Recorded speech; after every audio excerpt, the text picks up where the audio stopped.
Hi, we're here today to talk about research topics. I'm Lauren Newton, one of your librarians here at UNF. So first, let's define topic. So according to the Oxford English Dictionary, a topic is the subject of a discourse, argument, or literary composition, a matter treated in speech or writing, or a theme. In plain language, a topic is something that you've either chosen or been assigned to write a paper on. So let's go with scenario A. Your professor gives you a topic. In this case, we're in an education class, and my professor has given me cyberbullying. What policies can schools adopt to curtail the problem? So step one is to understand the parameters of my assignment. I want to know what my instructor expects from me in writing this paper because I want to get a good grade. So I want to know how many pages I should write. So if that's going to be a parameter. I also want to know whether or not I'm supposed to be reflecting on what I might think would be a good policy as a student and do that more from a personal perspective, or if I want to do some research and I want to base this on what other experts might say or is a workable policy. I also might want to have some idea of what the course objectives are. So if I'm writing this paper, it should be relative to my course assignment. And so I want to know what in particular I should be writing about and make sure it fits with what we've been discussing in class. So for this assignment, I've been assigned to do 2 pages, and it should focus on one policy that is something that I research. And so it should be something where I find what the experts are saying, see whether or not it's workable, and then discuss that for 2 pages. So step 2 is to search to gain background information, develop a vocabulary, and find research studies. So this step allows me to understand what the topic is. So in our case, we're talking about cyberbullying. I need to know whether or not what cyberbullying is. So I need to define it. I also need to see how it might compare to a different kind of bullying. So if there are other types of bullying, I want to have some idea of what cyberbullying is compared to those. I also want to have some idea of what schools might even have to do with this topic. So if I'm thinking that it's a relatively, it's interpersonal, how can schools create policies that dictate dictate some sort of interpersonal behavior? So I want to do some research. I want to have some idea of what the topic is. I want to define it for sure and then have some idea of what it is. And then by doing that kind of background research, I will start to develop a vocabulary. And it's really important because ultimately when you're doing research, you're researching by typing in keywords in either a library database or in a website to figure out what research has been published. And so it's really important. The words I use matter as to what kinds of results I get back. So for this case, I might want to have cyberbullying. So if I think that that's a clear term that people are going to be using, I want to know I want to put that in. I also might want to put in policy. I might want to put in schools. So focusing on the schools aspects, not necessarily what parents can do to combat cyberbullying. So those are good words that I might want to use. I also might want to find some research studies. And so when I'm searching in OneSearch with those 3 topics, I got this article from Naomi Goodnow titled How Public Schools Can Constitutionally Halt Cyberbullying.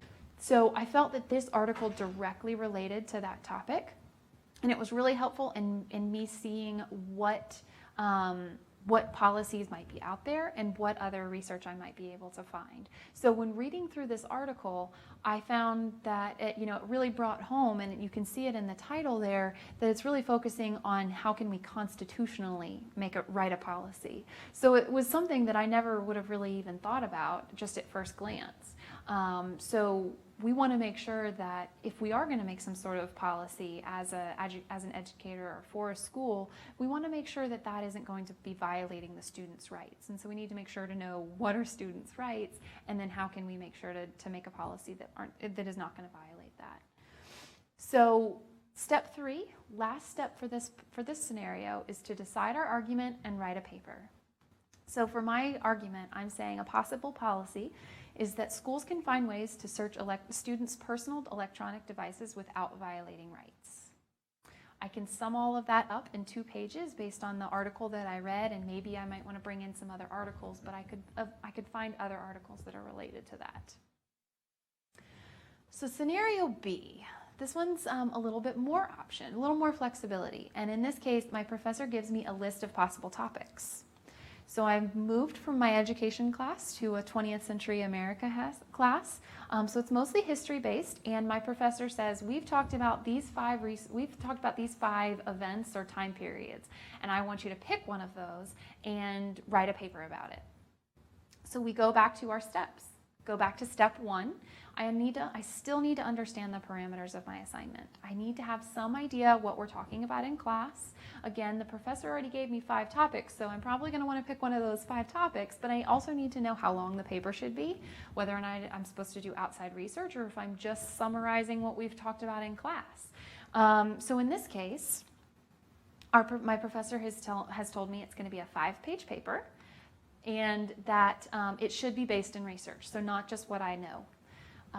So I go to step 2. There's a little shift here, and now I actually need to pick a topic. So the professor gave me 5, but I need to pick 1.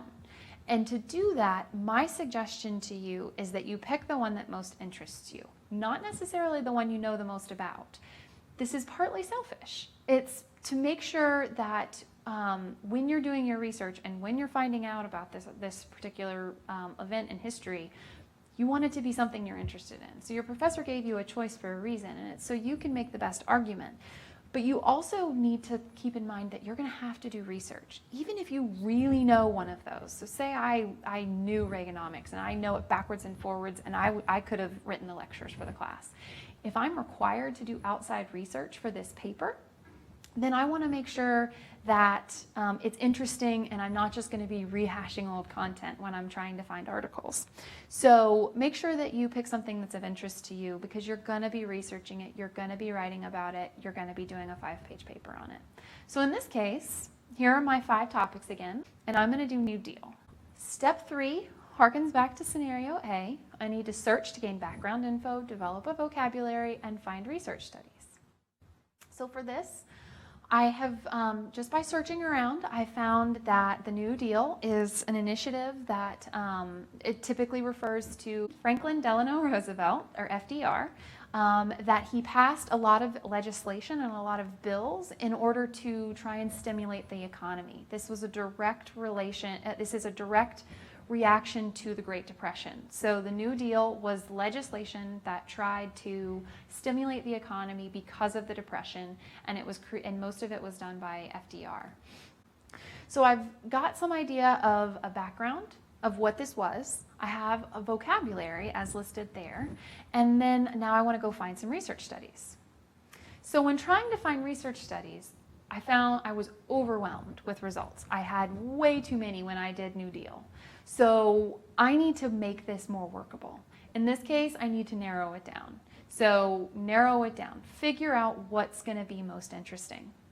And so when I was narrowing this down in my head, after looking through some of the background research, I was really interested in the Works Progress Administration, so WPA, and I was also interested to see whether or not there might be some direct relationship with women on that. So when doing that, I found this article. So it was the Stowing Room Projects of the Works Progress Administration to provide work for unskilled women and to prepare them for private industry. So it was directly focused on women, and it was also part of that New Deal, one of those New Deal administrations. And so when looking through this article, I was trying to figure out what might be interesting, and I ran across something called the Tampa Sewing Room Strike of 1937. This was mostly interested to me because it was apparently the first, or one of the major strikes in Florida. It was one of the first times that we kind of pushed back. And the thing that really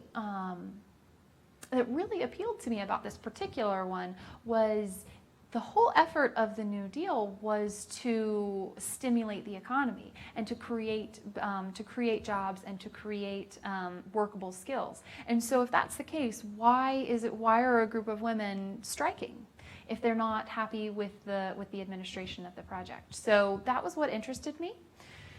So I need to research it again. So I continue to research, I continue to look through and find articles, and then I find this one from Elna Green that's talking about Relief from Relief, the Tampa Sewing Room Strike of 1937, and the right to welfare. So I looked through this article, and I'm going to create an argument and then write my paper from that topic. So scenario C, I get free reign. It's the most flexibility that I have of all of these different scenarios, and the idea is that I can pick any topic of my choosing. Many times when students see this type of scenario, we have no idea where to start. I can do anything I want, but what do I want to do? What's going to make the most sense? So for that, I head back to my steps. And the same steps from scenario B should work. So I'm going to go step 1, what are my parameters, what are my course themes, and what's my length of the paper required. So in this case, I'm in a film history class, and I need to write a 10-page paper. So I'm thinking, what's interesting about films? I picked my favorite movie, which is True Lies.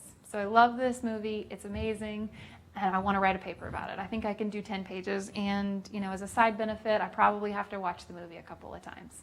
So I go to step 3, and I go to research, and I find nothing. I find nothing because it's not really been written about.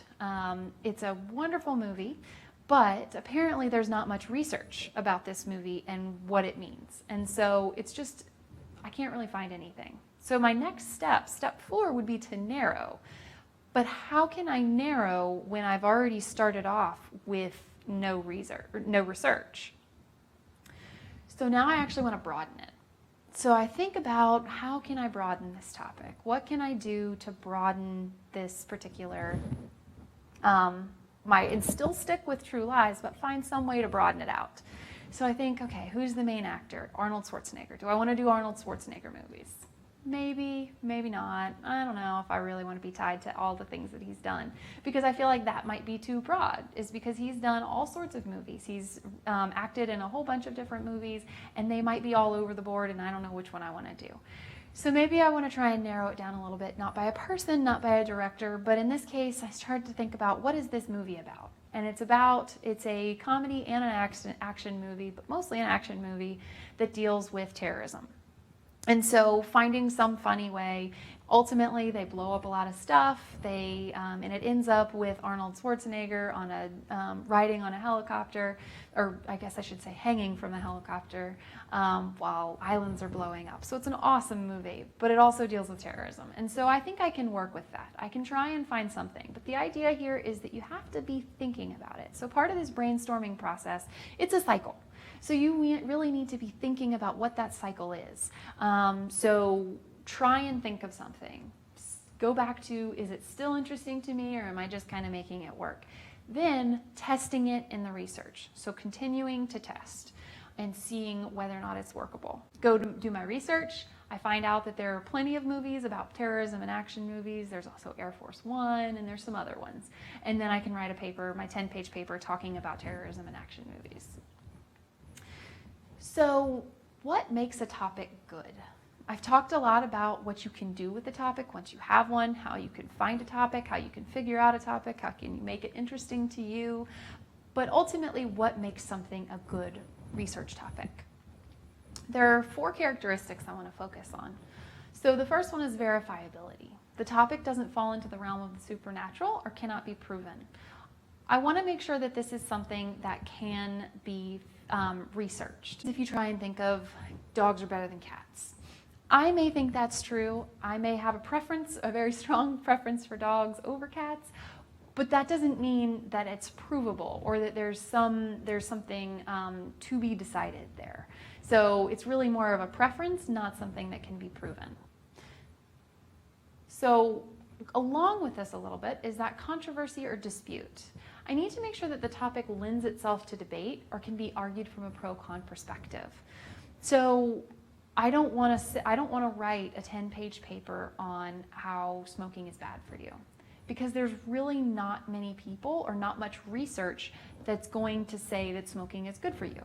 There's not that pro-con of, well, here's this aspect of it, and but think about it in another way. So I could say, maybe I could write a paper, I could still stick with smoking, but maybe I would do the, kind of going back a little bit to that policy, is there a way to create a policy that doesn't impinge on smokers' rights? So the idea is that there are some people who smoke.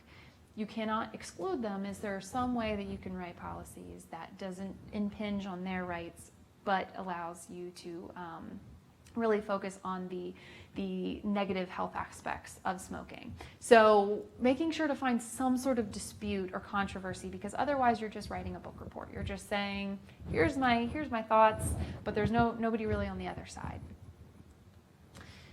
Timely. So you want to make sure that the paper that you're writing is up to date. So it needs to be something that's currently being discussed by the public and/or researchers. So you want to try and make sure that you're not talking about something that nobody cares about anymore. So an example of this is something like Freud and in his research in dream theory. I was working with somebody not very long ago who wanted to talk about this, who wanted to study his dream theory. And and in the requirements, the professor said that he had to find articles published within the last 10 years. When we were doing it, we were getting practically nothing. We were getting some overviews, but we weren't really getting any cutting edge research in that particular topic. Because for whatever reason, the researchers who were working on dream theory feel like it's a fairly settled issue.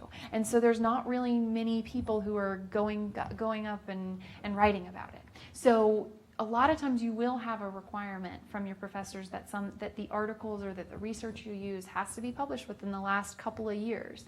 And so if that's the case, if you can't really find much written about it because it's kind of settled, there's not really much debate anymore. They've kind of come to a conclusion, or it's kind of run its natural course, and people aren't as interested in that topic anymore. You want to keep up to date. So you want to make sure that your topic isn't too current, that it's not being discussed by researchers. So something that may be too current, I need to make sure that it's actually going to have time to be researched by the researchers. And sometimes there can be a little bit of a lag. So if I wanted to get research about a recent shooting or something I see in the news, I may not find a scholarly article on that particular event yet because there hasn't been enough time. I may be able to find some other articles that are related to that concept. So for instance, if it is a shooting, I can find other research on other shootings that are out there, but I'm not going to find anything about that particular one. So just be aware of that when you're thinking of picking a topic. Is it too new or is it too old? And lastly, the focus of the paper, or excuse me, of the topic. So the topic needs to be, can't be too broad to be manageable or too narrow to be successful. So we need to know whether or not it's something that when you're going through and you're researching it, you're going to find an entire library of material focused directly on that topic. So if I'm looking at a particular health issue, so diabetes, for instance, there are volumes and volumes and volumes and multiple encyclopedias that talk about diabetes. So in that case, I need to find some way to narrow it down because that one is just too broad. So if I focus on some specific aspect, then that would be more manageable. On the flip side, I don't want it to be too narrow that I get nothing or crickets or desolation. So what happened with My True Lies? There's all sorts of people who can talk about how wonderful of a movie it is, but if there's no researchers discussing it or they're not really getting in and delving into it and doing and writing papers on it, you don't really have enough justification to start writing about that. So you might need to broaden it out like I had to do in that last example. So keeping those things in mind, keeping those characteristics and also the steps for how you do it will be very helpful the next time you get assigned to write a paper. So if you have any questions about what to do with a research topic, how to make it more workable, or how to do some research in general to how to find information about those things, please contact the library. You can reach us by phone. You can come see us in person. You can also contact me. So thanks for your time today.